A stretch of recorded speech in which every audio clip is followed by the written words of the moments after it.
শীতের মৌসুমে রং বেরঙের ফুলের বাহার।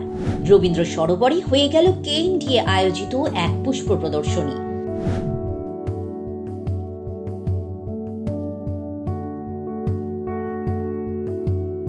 শীতকাল মানেই হরেক রকমের ফুলের সম্ভার। তার অপরূপ শোভায় আকৃষ্ট হই আমরা সকলে।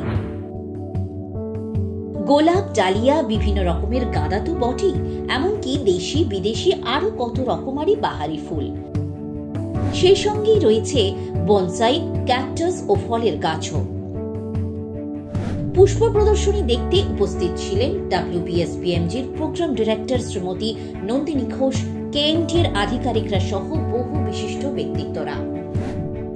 গত 2 বছরে আমরা কেএমডিএর এই পুষ্প প্রদর্শনীতে বাইরে আমরা একটা এসপিএমজি স্টল দিচ্ছি, কারণ পুষ্প প্রদর্শনীতে প্রচুর মানুষ আসেন, ফুল ভালোবাসেন, আমরাও ফুল ভালোবাসি। এছাড়াও এদিনের পুষ্প প্রদর্শনীতে অন্যতম আকর্ষণ ছিল পথনাটিকা। কলাকুশলীরা নাটকের মাধ্যমে পরিবেশ সচেতনতার এক সুন্দর বার্তা তুলে ধরলেন। গঙ্গা পরিষ্কার, গঙ্গা পরিষ্কার।